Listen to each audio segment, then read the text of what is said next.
Hello and welcome to the fourth video in this series where I am explaining what I did that led me to my first out-of-body experience. Now this video is about familiarity, trying to familiarize yourself with what may happen before it actually does.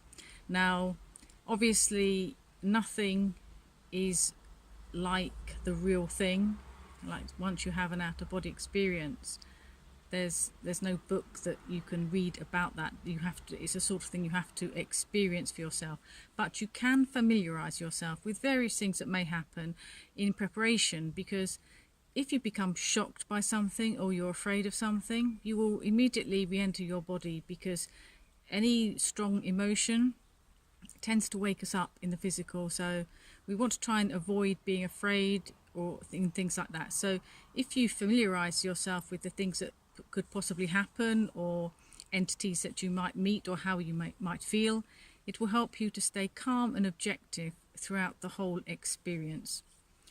So I recommend reading as many books as you can.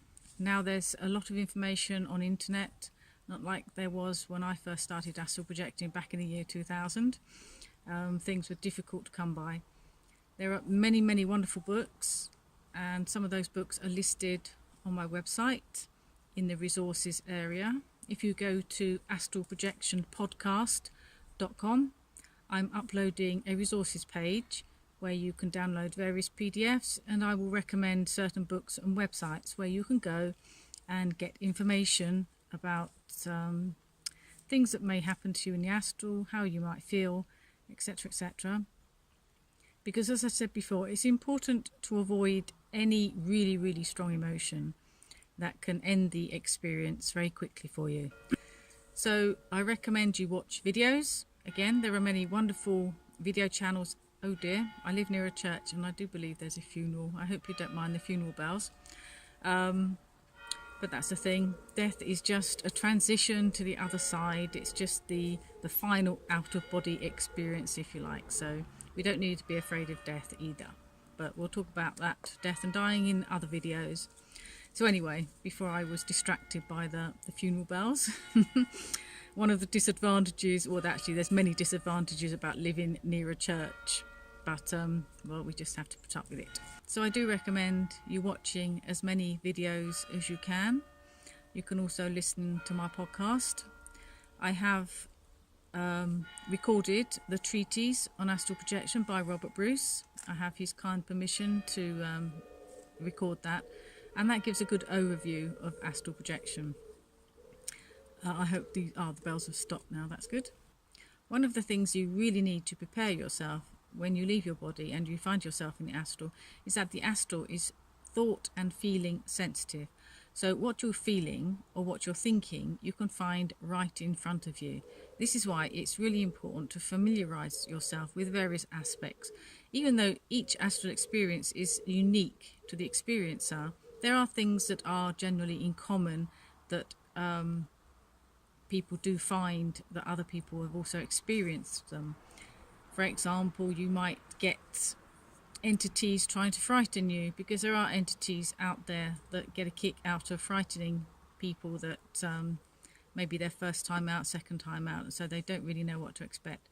So if you do actually find anything, you're out there and you do get scared about something, you have to try and squash that fear. I mean, we will talk about fear in more detail in other videos, but it is important to try and get to grips with it immediately, because once you feel that fear, it can take you right back to your body. And how do you squash fear? The fear, I think, never really disappears, but you have to try and squash it so you don't identify it. Step back from it, be more objective. Don't identify with your fear, and try to raise your vibration. So how do we raise our vibration?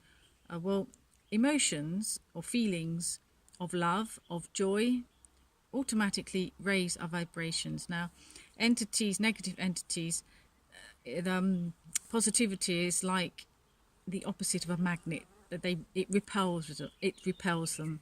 So if you do raise your vibration, you'll go to a different level, and the negative entities will not bother you anymore. It is really important to know that. It's really important to feel how strong you are, because we are strong. We're very strong spiritual beings. So if you can feel that light inside you, that strength, that joy, these entities really would just run away, because they can feel your power. When you identify with that power, you don't have any problems, because the entities that may bother you, they feel that strength and they won't come near you. I've never had problems with little negative entities. I've had problems with my own fear being reflected at me. I've never actually seen any of those shadow people that some people seem to experience. But then these shadow entities could be just a reflection of your own fear anyway. So we have to get past that fear, and sometimes it's very difficult in the astral, because also with the symptoms, the signs, the vibrations, they're very strong, so that the vibrations can be a form of the something that gives you fear to start with, because they are so strong and so strange. I don't really get vibrations. My exit from my body is usually really quiet, but I did once ask to experience these vibrations, and I felt like there was a freight train running through my body. It was like incredible. I actually quite enjoyed it, I must admit, but I do prefer the quieter exits.